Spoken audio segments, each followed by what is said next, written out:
The lowest level being full. Yeah, no, well, I'm glad somebody's getting in a bit of skiing. Right, and just let a few more people in here. Morning, Mr. Letham. Morning, Mr. Watt. How are you?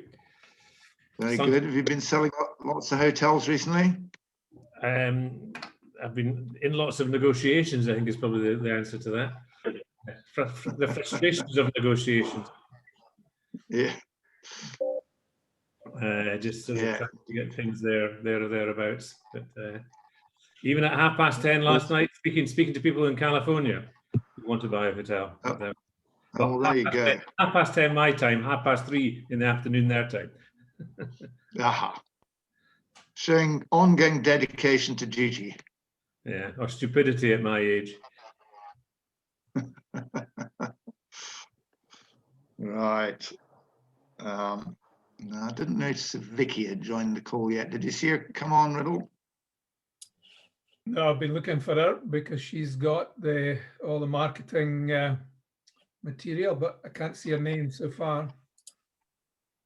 Yeah, I'm sure. Here she is. Here she is. Already. Here she comes. Morning, Billy. How you doing? What are you cooking today? No, not cooking today. No, I'm just doing some odd jobs today, actually. But we've got the army come back to stay with us, which is good. Brilliant. Yeah. Brilliant. So, how long are they staying for? Well, only this week at the moment, but they do think they're going to be here possibly, potentially a good bit longer, probably 2, 3, 4 weeks. Who knows? So it's quite straightforward, which is good. And what are they actually doing?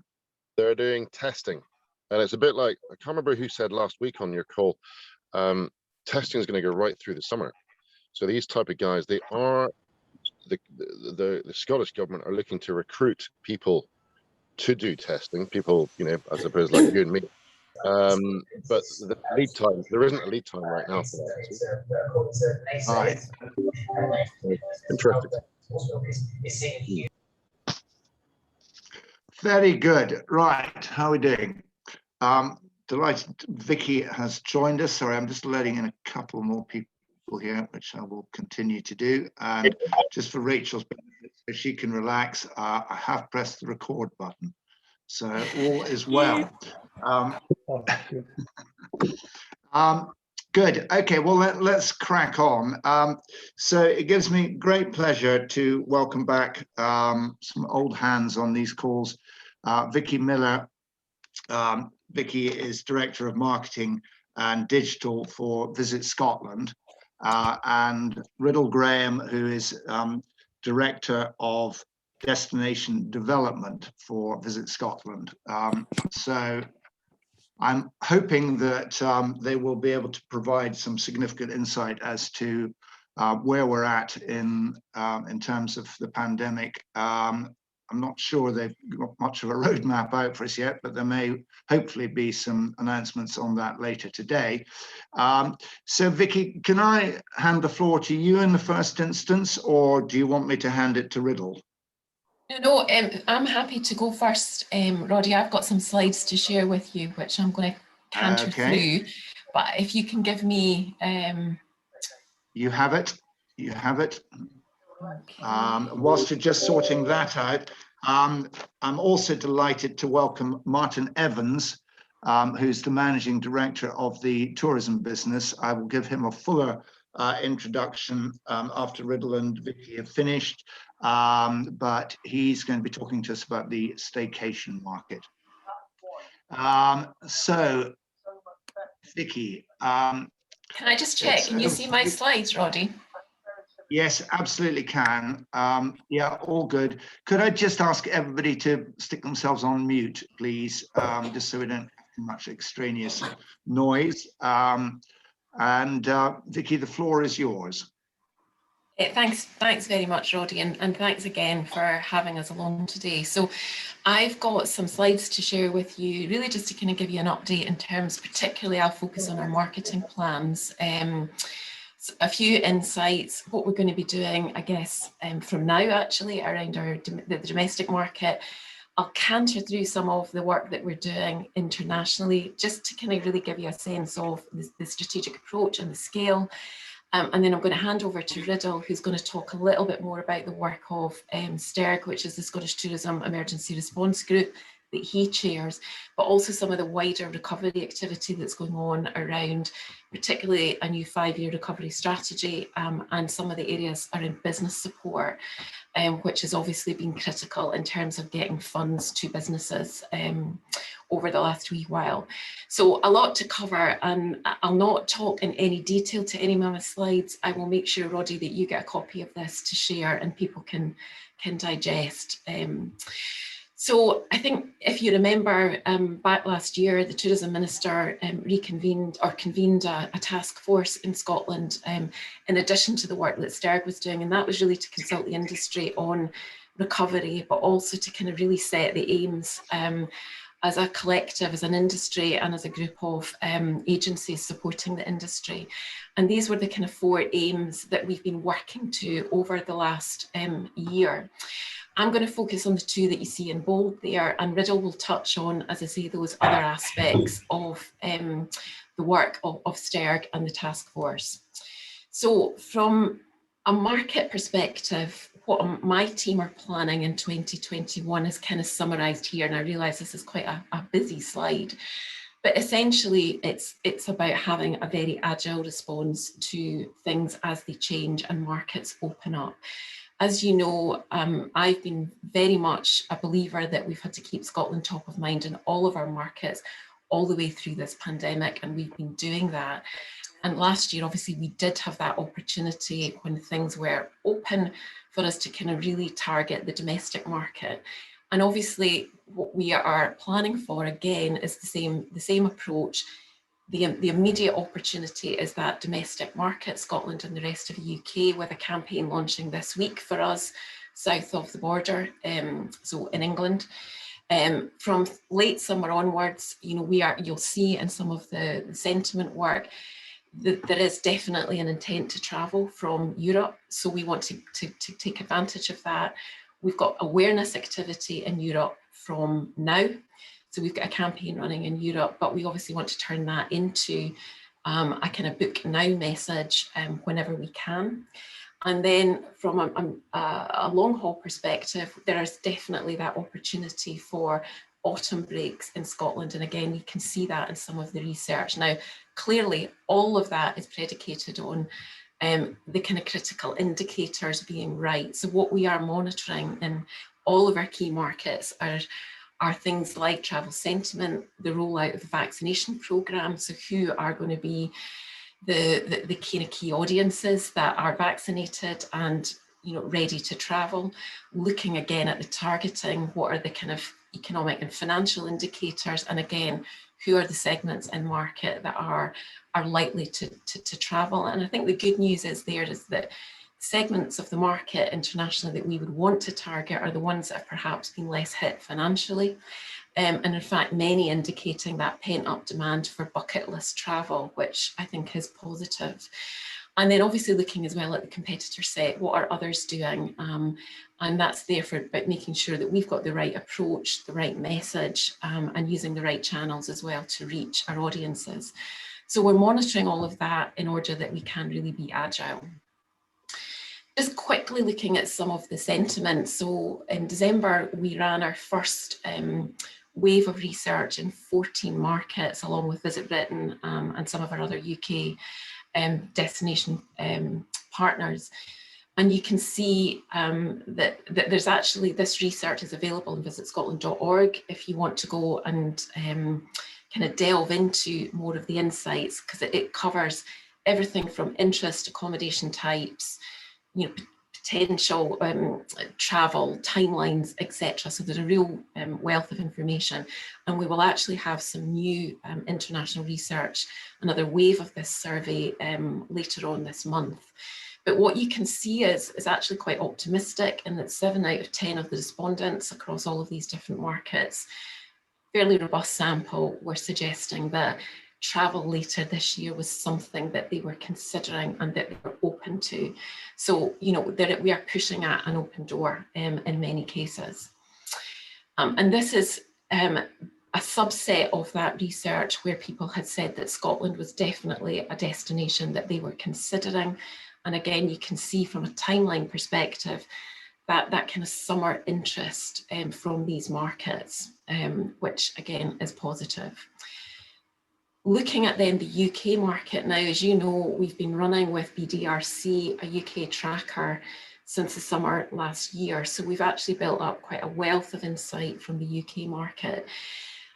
I think what was quite pessimistic before Christmas has now turned to something that is a little bit more optimistic, and you can see there 6.5 out of 10 of those that were surveyed suggesting that actually travel later in the year is something, or from the summer onwards, is something that they feel more confident about. I think the other positive in there is that Scotland is right up there in the consideration set, and with a kind of slight bias towards coastal and countryside. So again, one of the challenges I think that we face is building that intent again for cities. So that's something that is very much that my team are thinking about, and you'll see reflected in the work that we're doing. Real mix of interest in accommodation, and I guess the one big thing, growth area that we've seen is in caravan and camping, which has presented a few challenges and something that I'm going to come on to just shortly. And again, because we've got that really rich data now from the UK market, we've actually started to build up a better sort of segmentation picture of the, I guess, the audiences that are more likely to travel. So we've identified these COVID confidence segments who are, you know, I guess, willing to travel, seeking out, you know, travel ideas for from the summer onwards. So obviously that's great because that gives us the ability to be very targeted with our UK activity. So in terms of domestic, I'm going to start there. The focus, we've got 2 campaigns that we are running from this week.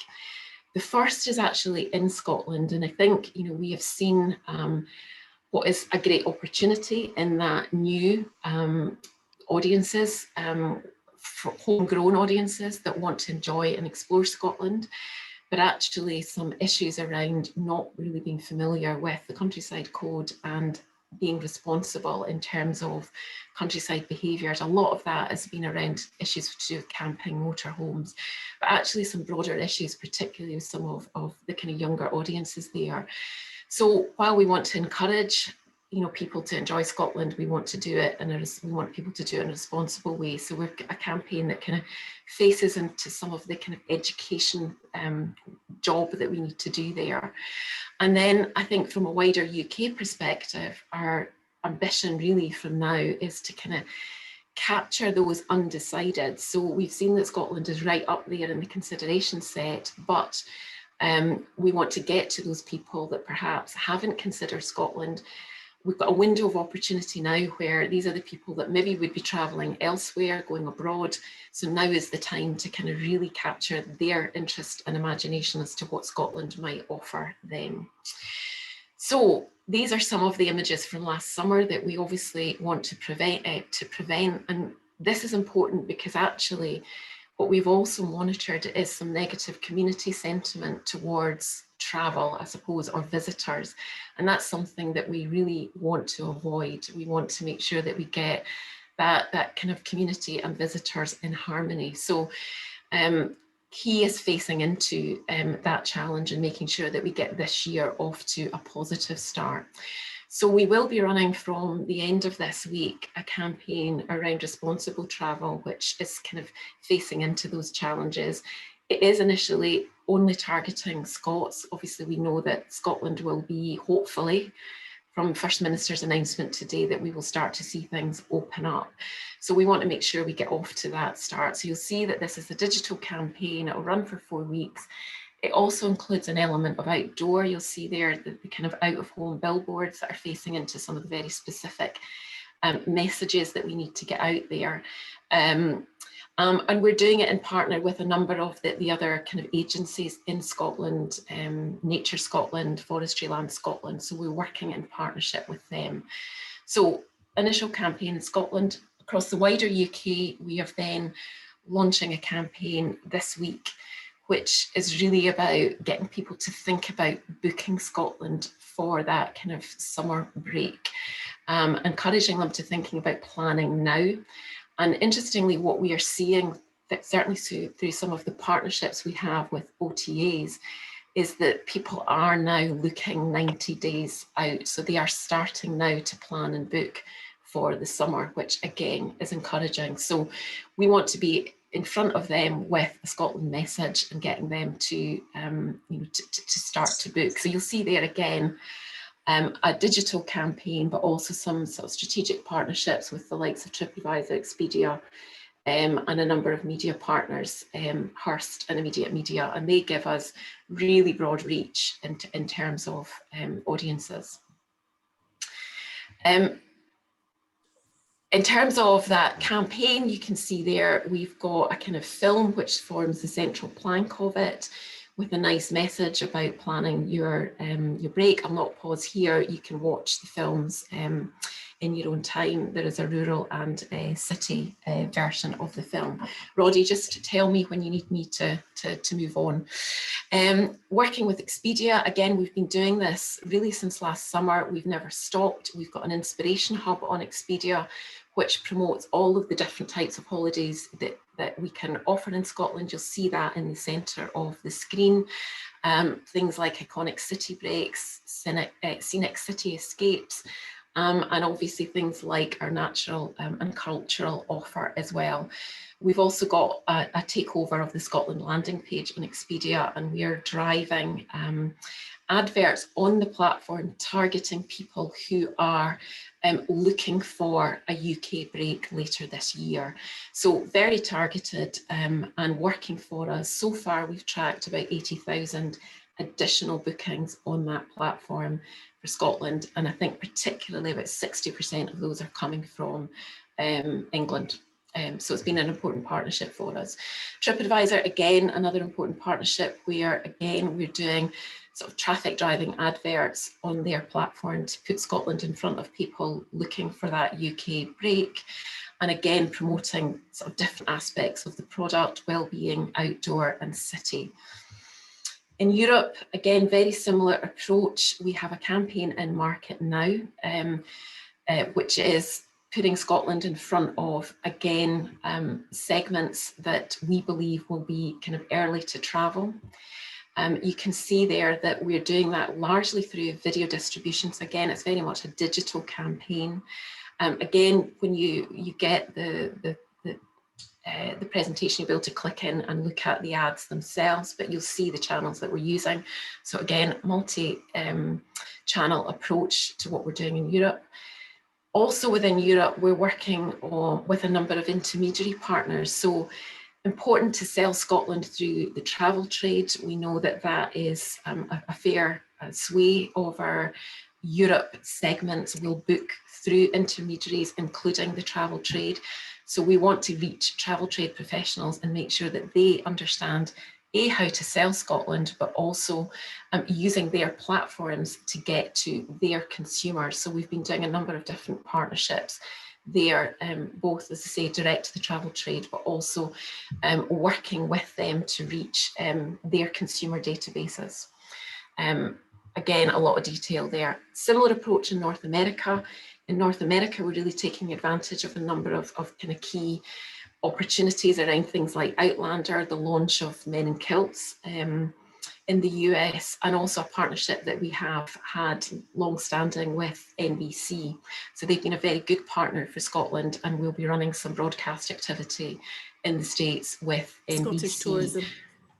Also doing some work around kind of really building the profile around Scotland Week, which, as you know, will run in April, albeit virtually, but we will take advantage again of that opportunity with some out of home, particularly in the New York area. So again, multi-channel campaign in New York, and very similar as with Europe, we're again doing some work with kind of travel trade in the States as well, using their channels, platforms like Travel Zoo, but also I guess some education work, particularly with travel agents in the US who make up quite a significant proportion of a growing database, I guess, of travel agents that we know that can work with us to sell Scotland. So again, a lot happening there. And then looking sort of slightly further afield, we've been working with DEFRA on raising the profile of Scottish food and drink, both in the US, but also you'll see here in China. And that campaign was originally due to go live in March, but will go live in May. And that gives us this really opportunity to promote the kind of whiskey, the tourism whiskey aspect, and work with partners to promote the distilleries and distillery tours, but also actually the trade aspect of Scotland food and drink. And then finally, around sort of China and emerging, you know, I mentioned that obviously there are long haul markets are extremely important to us. We hope that we will start to see the return of some of them later in the year. So really what we're doing here is just making sure that we continue to keep Scotland top of mind in all of, you know, these key markets, and you know, doing that through both direct to consumer activity, but also B2B activity. And finally, kind of really what next? We anticipate, obviously, with the FM making some announcements today, hoping that, fingers crossed, we will see some things ease, which will allow us to promote local stays and trips within Scotland, which will kind of build on the work that we've been doing around the Responsible campaign, but actually encouraging you know, those days out and local stays. We will have a second phase of the Responsible and Domestic campaign going into the summer. We've got Virtual Scotland Week to look forward to, where we'll be working with Scottish Government and SDI to kind of really raise the profile in New York specifically. We've got another B2B event late April, where we will be connecting 500 buyers with the tourism industry in Scotland. And that will run virtually, and hopefully it will come back as an expo in 22. And then we will scale up our international activity from the summer onwards, kind of really taking advantage of the fact that hopefully by then we will see the right conditions to support the return of international travel. From an industry point of view, there's lots of ways that you can take advantage of what we're doing. There will be assets that we've created that you can use and share. We've got lots of content within our digital media library you can sign up for. Make sure you take advantage of your listing on .com, and obviously the designators that we've Visit Britain and ourselves have launched last year. You'll see the new Safe Travel one there, which is designed to support businesses who are going to be working internationally. So you can go in and download that new designator if you're in the Good to Go scheme. So lots of different ways to get involved. And I'll now stop and hand over to Riddle. So a bit of a whistle-stop tour, lots of detail, but hopefully gives you a kind of an overview of the scale of what we're planning. Thanks, Vicki. Fantastic, Vicki. Thanks so much. A real tour de force, and I'm sure that anybody on the call who has an interest in what's going on in Scotland will be encouraged and relieved to know that they're in safe hands. So, Riddle, can I hand the baton on to you? Thanks, Roddy, and thanks for inviting us to present today. I'm going to just take 5 minutes just to very quickly update the group, because I believe presentations like this benefit from the discussion and the questions thereafter. So work of STERG focus has really been on the plethora of funds being delivered by all the agencies on behalf of the Scottish Government. As an example, we've been delivering 13 different funds. Most are now closed, with the money flowing out to businesses as I speak. We're also aware that there are some businesses that are falling through the gaps, so we're making sure that Scottish Government are aware of these and trying to point people in the right direction so that they can receive ongoing support. In terms of the recovery plan, a lot of work being done, and I've got to say Vicki's been a leading light in this. Phase 1 covering the next 6 to 9 months. It's being submitted, if it's not already been, this week to 3 cabinet secretaries, with a significant ask for additional resources to support the tourism and hospitality industry. Very strong evidence base from our insights team showing the devastating impact the virus has had on businesses. And upfront, an ask for continued significant and ongoing business support to help businesses survive. This is a message that has come through loud and clear from all the engagement we've had with businesses. The case for continued investment in the sector and a clear communication of a roadmap with definite dates to help businesses plan and prepare for reopening, and fingers crossed that will get greater clarity from the First Minister today. In addition, there are 9 separate detailed asks covering international marketing, domestic day trips, support for destinations and sectors, a data observatory, strategic infrastructure, low carbon initiatives, skills and talent development, and a separate section, importantly, on city challenges, because I know that a number of city-based operators, particularly the hotel sector and hospitality sector, have been much more hit by the pandemic than other parts of the country. We hope to receive a response before Purdah kicks in on the 24th of March, but that is only phase 1. Phase 2, which involves a much more detailed industry consultation and extended support plan, looking to a 2-year horizon with, again, additional resources for long-term sustainability of the sector. So a lot of work being done on the back of the Tourism Task Force, and there are indications, certainly from the work that Vicki's been doing, that there is a pot of money available to make this happen quicker rather than later. Vicki's touched on the visitor management activity. Just wanted to highlight the fact that we have a summit event happening this Friday, led by our Cabinet Secretary, Fergus Ewing. And in addition to all the great work that Vicki's done on education and communications, there's a big piece around investment and infrastructure.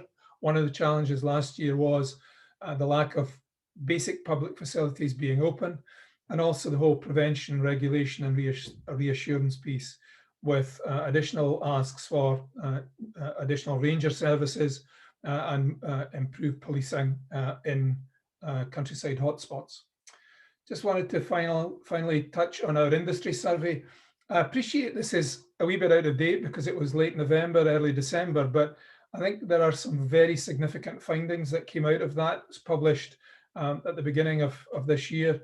And at that time, and this is way back in November, 60% of the respondents had lost at that time more than £50,000, and a staggering 10% had lost more than £1 million. And I suspect some people on the call will be able to relate to that in their own business situation.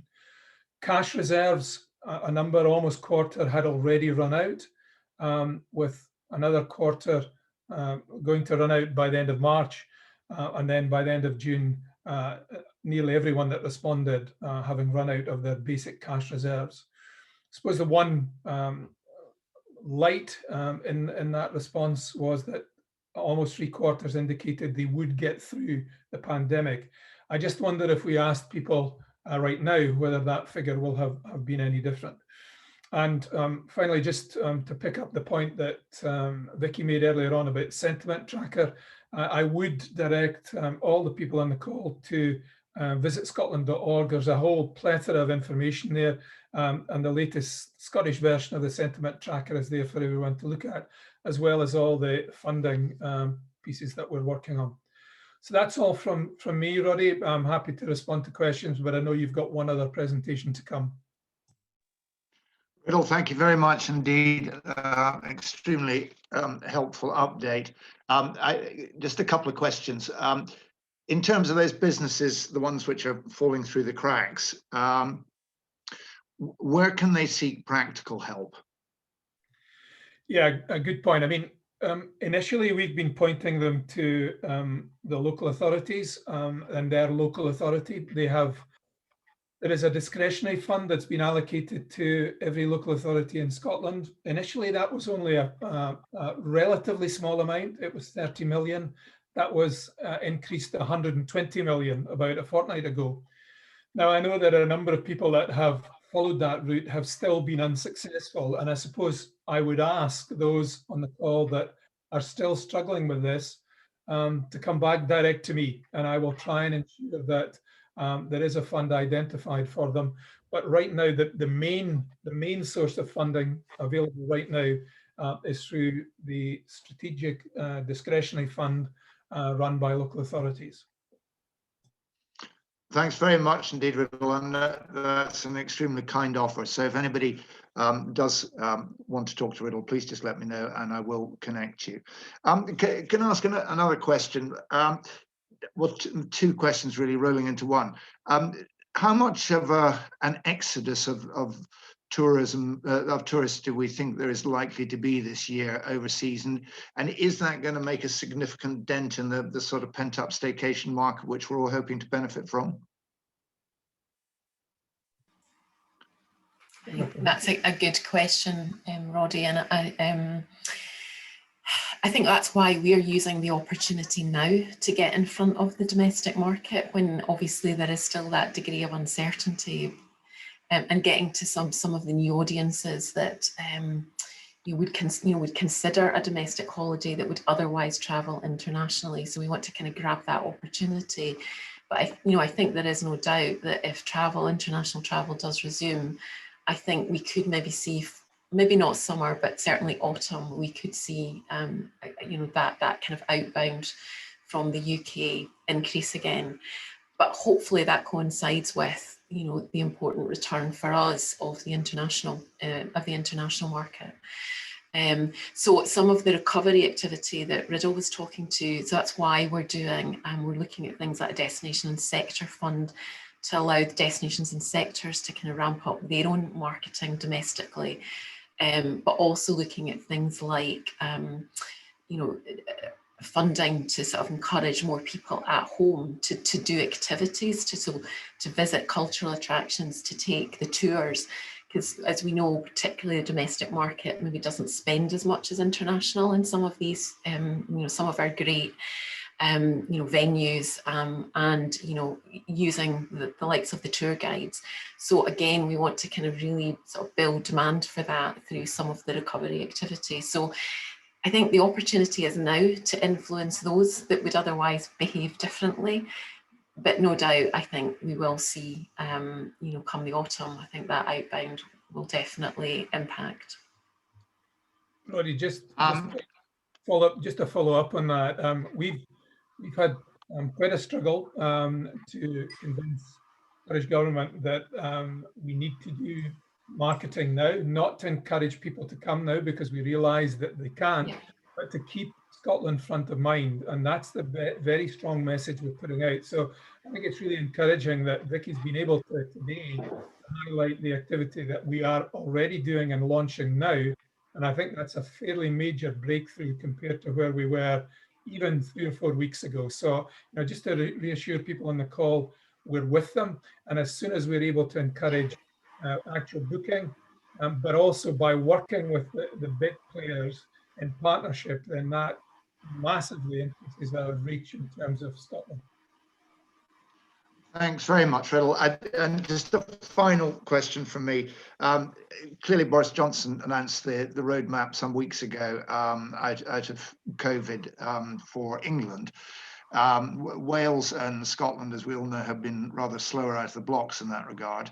And I know we're all hoping for some clarity today.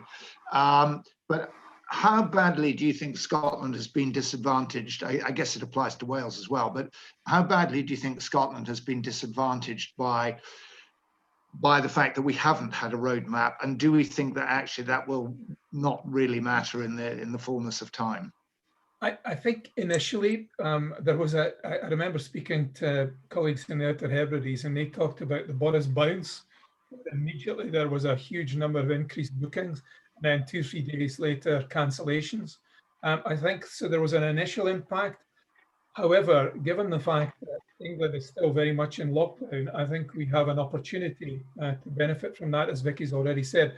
My concern, living as I do in the borders, is that if England and Scotland open up at different times, we could get that absolute clash, which we want to try and avoid. So I'm very conscious that hopefully there will be an announcement today that will enable us to promote to Scotland and Scots. As Vicki's already said, there is definite pent-up demand in certain sectors.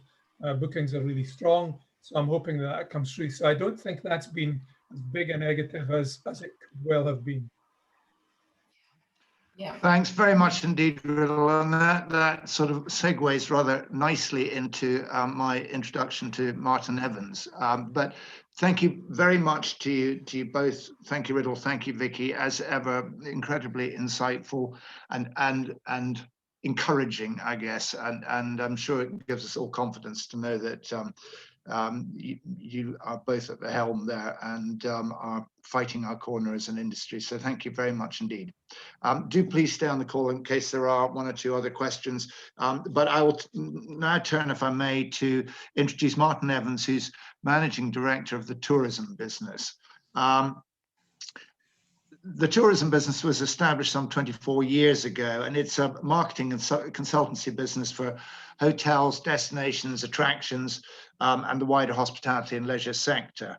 Past clients in the hotel sector include the Chester Grosvenor, Brooklands, the Grand Hotel in Jersey, the Royal Horse Guards in London. And Martin also organizes the National Hotel Marketing Conference and the National Attractions Marketing Conference. Martin's very kindly agreed to join us today to discuss the staycation market and hopefully share some insights to enable us all to capitalize on this key market for the year ahead, one obviously which Riddle and Vicki have discussed at some length. I think we all understand it. You know, there's a lot of pent-up demand, a lot of domestic demand, which will be there this year, and I'm sure for next year and probably beyond. But Martin's got some insights which he is going to share with us. So Martin, wherever you may be, yes. Can I hand you the baton? Thank you very much, Roddy. I'll just share my screen. Okay, good. Okay, well, let me just go slideshow. Yes, thank you, Vicki, and it's nice to see Riddle again. It's been a long, long time. The last 12 months have obviously been an awful time, but everything has a silver lining. And despite Thornton's closing all their high street chocolate shops, which I'm gutted about, the last 12 months have seen people like Roddy get to grips with Zoom from a presenter point of view. I've personally been in probably 30 or 40 different Zooms from the Institute of Hospitality through to Caterer Magazine, Boutique Hotelier, and I've learned a hell of a lot, which I probably wouldn't have learned if I'd have been running around the country as I was previously. So silver linings and everything. We're just going to be able to touch the surface today of this presentation, but the slides will be available, as Roddy said, and I do also look forward to questions if there are any. 2021 has definitely been the year of staycation, or definitely will be the year of staycation, but 2020 was the year of staycation. But if you actually look back at figures, the last 10 years have been staycation years. We've seen dramatic growth in UK holidays over that period, but also in international inbound holidays. So we've really seen tourism boom and hotels boom, and that's why there's 3 or 4% extra capacity in the market supply side every year. This year, obviously, is staycation year. What is a staycation? Well, actually, a staycation for most definitions is also, as well as spending time in hotels, which I'm keen to look at, it's also about spending time at home and maybe having days out. But for the purposes of this, a staycation is fighting to maintain UK market share and not have those tourists travel internationally if they could be staying in Britain. We're all staycationers, and this is a really important point because from a marketing perspective, which is what I want to talk about, it's about empathy, it's about understanding the product. And whether we go abroad for a main holiday or we don't, and we stay in the UK, we can understand the product we're selling and have a really good idea of how to sell it because we can get into the minds of the consumer. For me, it started more than 24 years ago, and many moons ago. My dad was a member of the AA. We had the AA handbook. In those days, the AA handbook had all the listings of hotels in Britain, AA classified, and there were only 7 5-stars in London at the time. There's 50 now, and there was only 1 star out of London, and no guesses for where that was. It was Gleneagles. But that got me really into, I'm a bit of a hotel anorak, and that got me really into hotels. looking at those, looking at holiday brochures and really getting a feel for good hotels and how they marketed themselves. And then I had the good fortune when I was at sixth form and also university to work at Coolsworthy House Hotel, which is top right there. And that really got me into the hard work of a summer holiday hotel and seeing the staycations market at practice. The slide on the left, that wasn't a family holiday slide, but that actually demonstrates I spent the first 18 years of my life without even going abroad. So staycation is right in my blood. It's actually also the only game in town this year, or the biggest game in town by far. Those hotels that rely on that foundation of the triangle of meetings and conferences, weddings, maybe tour groups, they're going to suffer terrifically this year unless they pivot successfully to market staycations. And for many of you on the call, if you've got a country house hotel in Scotland, for example, they're going to be chipping away at your market. But also, we have a middle ground. We've got weddings, which it could almost be brought up now because weddings in England, at least, will be opening up in bigger numbers for the second half of the year. And I would hope across the whole of Britain. We've also got business travel, and that will undoubtedly open up, but pretty slowly. And then bars, restaurants, and spa leisure, that's your local market, but don't underestimate how much it also benefits your staycations market. So this triangle, if we'd have drawn it, and I failed my Art O level, so I got a designer to do this, but this triangle was actually a lot smaller, the staycations triangle for most hotels. I reckon hotels that perhaps had 30% staycation business, even rural hotels in England, are going to be looking for 80% of their business to be staycations this year. So it is the only game in town for your marketing. What I want to do today is look at the staycation market, but also some aspects of the marketing to the staycations sector. So what do we know? Just a quick summary, because there've been, as I say, lots of really useful Zooms, and we already know some fantastic things. If I was writing a marketing strategy for a hotel now, there would be a number of operational issues that I could base this around. We know that there's COVID legislation that we have to adopt and follow. We know also that there's good practice and there's best practice from certain other hotels that we can look at and emulate. And that there's this guest journey, which is becoming more and more touchless at every point. Vaccination rollout will continue and everyone will be keeping an eye on how fast it continues. But this tech adoption, people are saying, and you'll have heard it before, no doubt, that the industry's moved forward something like 6 years in 6 months in terms of tech. So we've seen companies come out with apps and with order and pay, mobile ordering to meet this demand. And that won't go back. Outdoor and health and wellness are big, and you'd base your marketing around those things if you had those facilities. And also the single biggest issue at the moment for marketing is getting into the minds of the customer that there's a flexible booking out there. But equally, and I have to make this point, at what point will that change? Because it has to change. We've already seen many, many restaurants starting to ask for the money for the bookings coming up 12th of April outdoors, 17th of May indoors in England, because they are frightened stiff that people have 4 or 5 bookings made at the moment. And I've even heard of cottage operators thinking the same thing. So we're going to have to switch the mentality and actually keep in touch with those customers that are booked and make sure that their bookings actually turn up. Another trend is remote working, and whether it's leisure, business and leisure mixed, or whether it's workations, great opportunities if you've got the right sort of product to get business travelers to base themselves for a bit longer and have a holiday at the same time with you.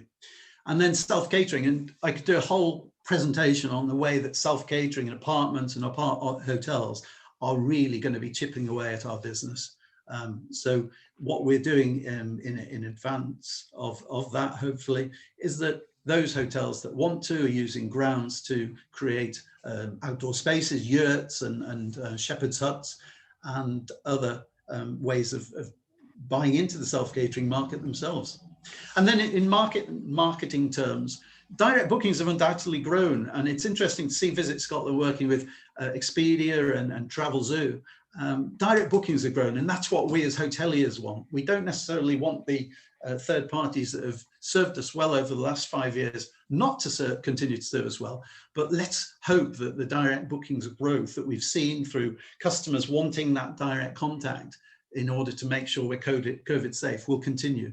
Coast and country are very much in, urban isn't yet. And it's historic cities. I live in York. It's historic cities like York and Edinburgh that are going to benefit before Manchester and Glasgow. But hopefully we'll all see a resurgence this summer and autumn. There have been spikes in demand, and some hotels have gone out there and said we had 500% increase in bookings in the last 7 days. But that's prior to the Boris announcement. So there will be these spikes. Don't believe the percentages. But for goodness sake, and I say this to all the hotels I talk to, cover the phones at the right times. If Boris is making an announcement at 5 o'clock, cover the phones till 10 or 11 at night. Otherwise, you're not doing yourself a service. And we can see the web spikes of web hits. There's something like 70% of, on average, of website visitors back in 2019 are still looking at your site. And while I've been on today, already something like 25 to 30 website visitors will have looked at your website if you're running an average numbers website. We're seeing lead times polarizing. Yes, there's forward bookings because they can't travel right now, but equally, the minute they can travel, we will see a great short lead booking opportunity. So you've got to gear your marketing towards that, whether it's pay-per-click ads or whether it's last-minute email offers. In rural and coastal resorts, we're seeing daily rates well up. I heard the other day of one hotel in Cornwall that's actually achieved already for August 100% growth in its average room rate. 100%. It can name its price. Average length of stay in those places is up. Ancillary spend is up. But if you then go for the converse and you look at some of the chain hotels with hotels on motorways and things like that, they're giving away B&B for 2 people for 59 quid, including a bottle of Prosecco. And then localization is already something we've got to grips with in COVID and had to, but don't forget the effect on the VFR market. The VFR market, we all want to go and visit our friends and relatives. It's going to be something we do throughout the summer. But we may need to stay at hotels local to them. So if you're a hotel, don't go back on the community engagement that you've already achieved. Now, going back to the name your price, this was announced yesterday, North Lodge at Coworth Park, the Dorchester property. Name your price, £3,500 from per night. So that's a £1 million turnover potentially lodge. It's the gatehouse for Coworth Park. And they've done exactly what I've suggested, which is they've identified a property, or in other cases, put a yurt up or a tent or something for an overnight self-catering business. I won't go into this slide. It is a BVA BDRC slide, which Visit Scotland also used. But the right-hand side, the blue line shows 1.6% of UK people booked a UK holiday in February. And I think that will grow in March. And I think that will grow again in April and again in May. So we will see this dramatic resurgence. And then this is another slide from the same report. And that is only a week old. And it's saying really that half of the people who are wanting a staycation will seek out new destinations and half will be happy to revisit old favorites. And then bottom right, you'll see for pre-nesters, which are people aged up to 35 with no kids, it goes to more like 58% who will be happy to look for new destinations and a new 27% revisiting. For me, the top staycation triggers are really, really important for any marketing, whether it's your website or advertising or search engine optimization. Visit England a long time ago based a whole £1 million advertising campaign around discover, enjoy, explore, and relax. And you can't go very far wrong if those are trigger words that you put in as well to your marketing. But for me, it's about main holidays being a trigger, and also in the short breaks market, words like getaway, romance, celebration, visiting friends and relatives, and also activities at the hotel and attractions and events in the area. And I reckon between them, those bullet points form something like 98% of staycation reasons. We've got weddings with extra wedding guests who could be persuaded to stay longer, shopping breaks, classic cars, spas, Christmas, don't underestimate Christmas this year, golfing breaks, roads, cycling breaks, even pets. People like Pets Pajamas, the guide, they're making good money through catering specifically for families with pets. And of course, with Brexit, you won't be quite as easily taking your dog abroad. And there are 6.6 million homeowners who have dogs in their families in the UK. And one person close to my heart is kayaking, because I was bought a kayak the other day. And there's 62,000 people like myself now who are members of British Waterways and able to take boats out in your locality. And I've got an inflatable kayak. I could bring it with me to any one of your hotels. Marketing is an art and a science, so it's about segmenting the market. And what you can already do, and some of you are doing, is segment your PMS. So the first probably 6 of those boxes, you can actually segment the PMS. And if you can segment the PMS, you can segment your email marketing. But too many hotels are still doing bulk emails, the same email to everyone. And then grow your data and get more on the last 3 boxes, reasons for staying, activities and interests. And then moving on to staycation marketing. This was a couple of years ago, but it hurts me as a marketing guy to realize that there are a lot of businesses and business owners who really don't perhaps understand the full gambit of marketing. For me, marketing is a complete discipline for running, or certainly looking at the business generation side of the business. And it should involve salespeople, PR people, revenue management people, and also IT, finance, operations, guest services. It's really everyone. You've probably seen this before. It's the old focus of marketing: product, price, place, and promotion. And place is distribution. So think OTAs, discount deals, GDS, that sort of thing. But of course, nothing stays the same, and marketing has changed. And the CIM, Chartered Institute of Marketing, are now using 7 Ps. So they've gone from 4 Ps to 7 Ps. They've introduced people, very important, can't argue with that, processes, and also physical evidence, which is really the environment you work in. But when I'm working with a hotel on marketing strategy, I'll look at over 1,000 points on an Excel spreadsheet across all aspects of marketing. And I've distilled those down into Ps as well. But I thought, why stop at 7? So I've created a matrix of 20 Ps.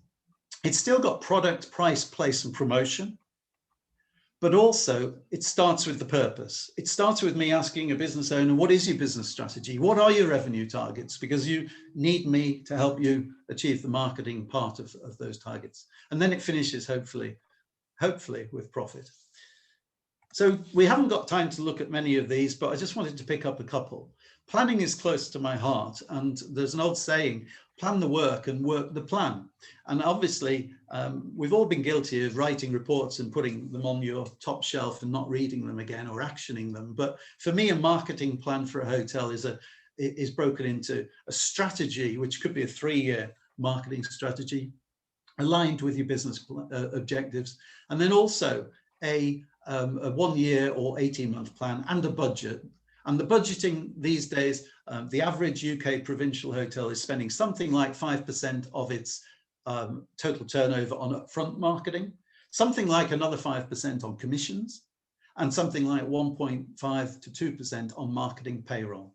So you can't go much wrong if you follow those sort of percentages, which you can get from Hotstats. In terms of promotion, just picking up that near the bottom, for many people, this is marketing, promotion, advertising, websites, search engine optimization. 2 things I'd say here. One is that it's changing all the time, and Google has brought in hotel links free this month. And then last month, Tripadvisor introduced a loyalty program, a bit like Booking.com Genius. So you've got to keep on top of the digital marketing. But equally, I don't apologize for suggesting to hotels occasionally that they do a direct mail campaign. If you think about who opens your emails, you might get a 25% open rate. And if you get a 25% open rate, you get a 75% unopen rate from people who've spent money at your hotel. So you've got to reach these people, even if it means biting your tongue and sending out 5,000 postcards just after Christmas. And then finally, partnerships on this one.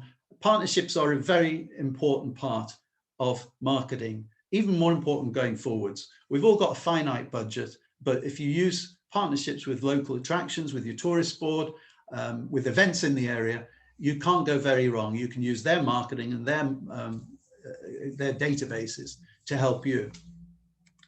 In terms of looking forward, there are some great events to either partner with or at least be aware of. They may have a detrimental effect on your business. During the Olympics, usually you see 5 or 10% decline in food and beverage spend, but all these events are going to impact revenue management and therefore marketing over the next couple of years. Many of them are the biggest sporting events, but think about school holidays. Are you yet certain exactly when school holidays will start and finish? Think about Christmas. I think it will be the best Christmas ever for UK hotels. And then at the bottom, don't miss the fact that there is going to be an overseas fight back. I was on a Zoom yesterday with the chief executive of TUI. He's looking for probably 50%, maybe 30 to 50% of his turnover, usual turnover this year. And we've got some interesting diversifications. Even Cunard are going to be cruising around Britain this year. So overseas fight back will happen, and that will affect us next year. And next year will look very different for staycations than this year. There's going to be growth overseas in hotels like the one on the right, but believe it or not, we still have a fantastically strong opportunity to make the 2020s a second year of staycations. And my belief is that the industry is only going in the right way to do that. Thank you. Martin, thank you very much indeed. Really interesting presentation and very sort of accessible and practical. There are a couple of questions, but I'd just like to pose a question first. You touched on pricing and sort of almost the sky is the limit was sort of part of the message.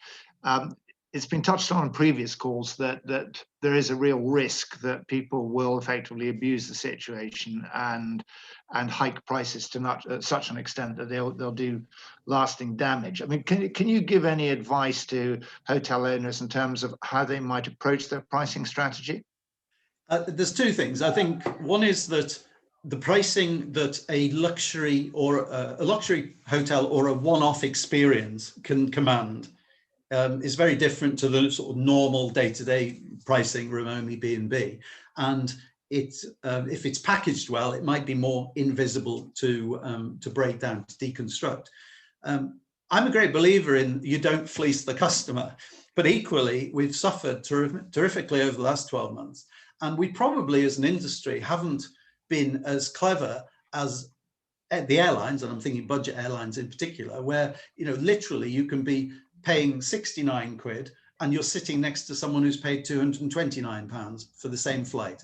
So I do believe that the hotel in the southwest of England that's already achieved over 100% growth in its average room rate for August compared with 2019 is not misusing pricing. The other slight aside is we all have regular business. We all have repeat visitors, which might be 10% of your business, or it might be 30% of your business. Those people know what your prices were in 2019. The new business doesn't. So when you're coming to plan, I always look at a separate plan, or at least break down the plan into what's the marketing plan for the repeat business and what's the marketing plan for the new business. And the two can sit pretty much aside until the point they meet in the bar, and then they ask each other how much they've paid for their stay. Thanks very much, Martin. Peter Hancock of Pride of Britain has put a note into the chat box, and he says, sound advice as always, Martin. How do you view prospects for London and the other major GB cities this summer? Well, I do completely break down London separately. I think London's prospects are the worst of any city because of the travel to get there and the fact that there are so many rooms. There's something like 3 new hotels coming on later this year in Soho alone, 3 4-star boutique hotels. There's groups like Peninsula and Oberoi, I think it is, are coming into London in the next 2 or 3 years. Every year there's tremendous growth. Now, London's a fantastic product, and once we're able to really get back into London as we have been, it will work fantastically. I think in the meantime, It's the provincial cities like Glasgow, Manchester, Liverpool, which are going to be next up the tier to sort of recover slower than the historic cities. So the cities break into three groups. There's London, and for me, there's the modern urban cities that created I've been for a short break to the Glasgow, stayed near that crane by the river in the Hampton by Hilton. Fantastic break, but I'd rather probably have, if it's going to be a staycation, I'd rather have a break in Edinburgh where I can really feel on holiday more. Sorry, apologies to Glasgow, but that's my view. Historic cities, modern urban cities, and then London, unfortunately at the bottom for the remainder of the year. Hold on, I've got a phone ringing in the background. Just while I go and answer it, can you give, oh, it's about to be answered, there we go.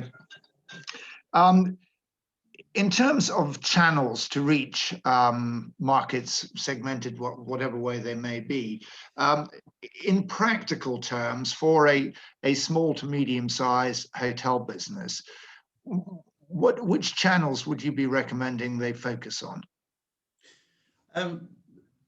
If you Google SiteMinder, which is a channel manager, they actually are able to tell you what the top, I think they do the top 12 channels for third-party business. And they include obviously Booking.com and Expedia. Booking.com's always at the top. So I would advise any hotel, apart from if you've got 100% occupancy and strong repeat business, I would advise any hotel to work with Booking.com as the main OTA.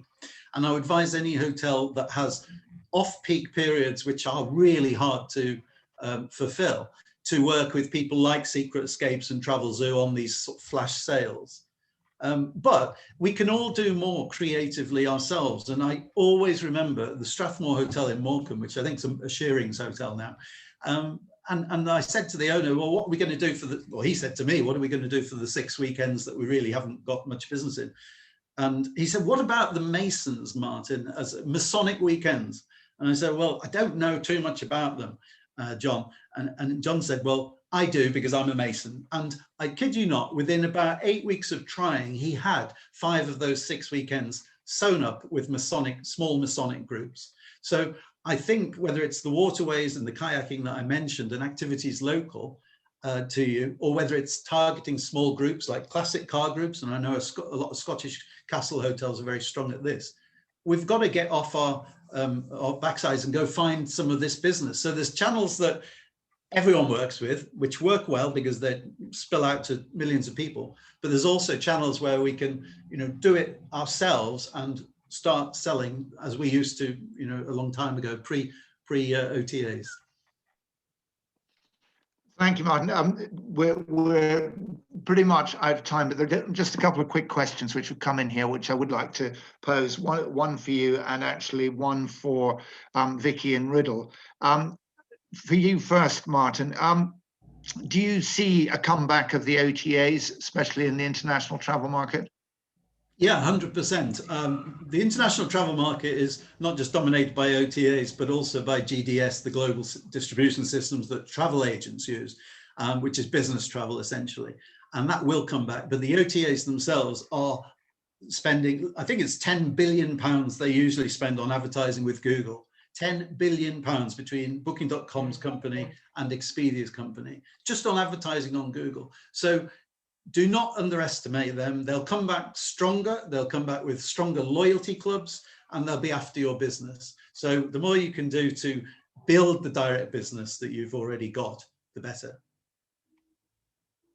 Thank you very much, Martin. And a question for Vicki and Riddle. I'm guessing probably more Vicki, but if it's Riddle, then you can jump in. Question from David Orfrey, who, as I'm sure many of us know, used to be chief executive of the Royal Military Tattoo in Edinburgh. So question to you, where do you see events and festivals in the coming year?